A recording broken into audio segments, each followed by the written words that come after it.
donner un signe d'espoir à la gauche et de dire à tout le camp des Républicains et à tous ceux vraiment qui ne se sentent pas à l'aise dans la société dirigée par Sarkozy qu'on peut gagner en 2012 si d'abord on travaille un peu sur le fond, c'est-à-dire sur le projet.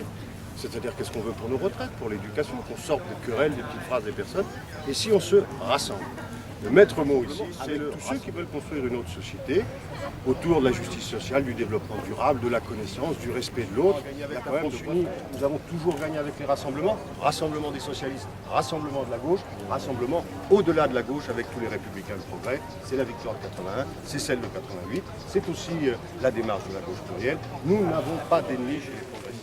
Jean-Pierre Mignard, je passe assez rapidement, et les amis, les camarades qui sont présents autour de moi. Le débat sur les primaires, d'abord parce que les primaires sont intervenues très rapidement au sein du parti, lorsqu'il a fallu choisir 3 candidats. Ça s'est déroulé dans des conditions rapides, c'est-à-dire comment associer, comment nos candidats peuvent-ils avoir la plus grande légitimité, comment cette légitimité peut être partagée par les militants et comment ceux-ci peuvent-ils se retrouver derrière le candidat choisi, fût-ce, et c'est toujours là où c'est le plus difficile, derrière le candidat qu'ils n'avaient peut-être pas initialement choisi, mais qui se trouve être le candidat du parti ou le candidat socialiste.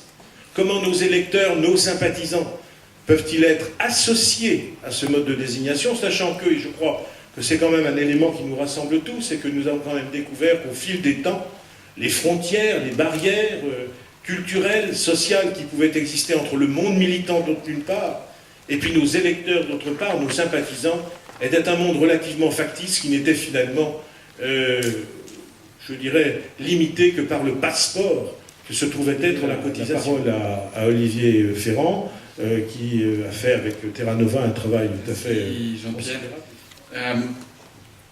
Effectivement, Terra Nova, c'était le premier exercice de fond réalisé par Terra Nova, la question des primaires.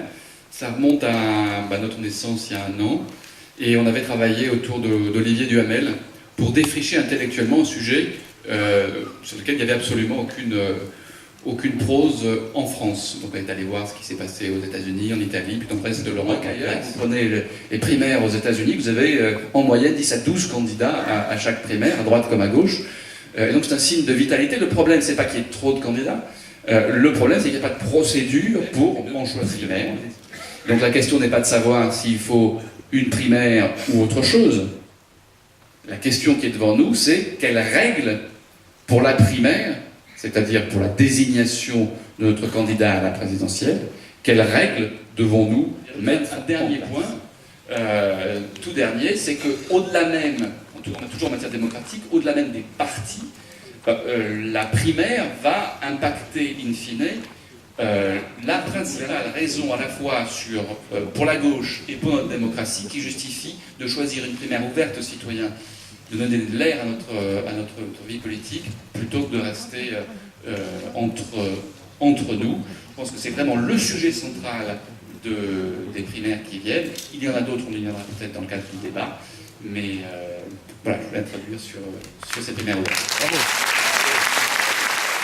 Cela rend d'autant plus nécessaire, mais ces 2 débats sont liés. Celui sur les primaires, comme le disait d'ailleurs très justement Aurélie il y a un instant, sur la manière dont on fait la politique et les conditions du rassemblement.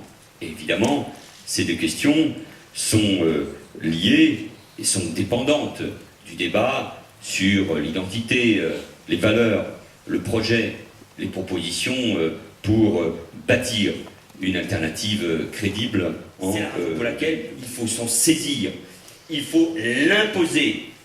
Et je termine en disant, j'entends souvent une critique à mon égard ou à l'égard d'autres en disant ces jeunes pressés, 47 ans, oui, ils font l'impasse, ils veulent faire l'impasse sur 2012.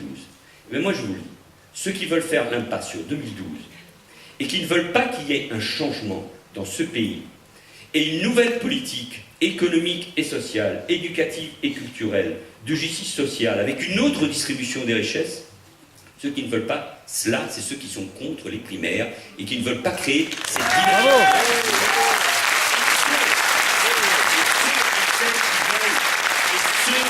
Qui veulent gagner, parce que ce pays a besoin de changement, d'optimisme et d'un autre avenir, c'est ceux qui veulent transformer en profondeur la politique, lui redonner ses lettres de noblesse, la tradition de Pierre Mendès France et d'un autre rapport à la politique, d'un rapport de vérité. Et c'est ce rapport-là que porte, me semble-t-il, ce formidable débat, cette formidable discussion, ce formidable défi sur les élections primaires. Bravo.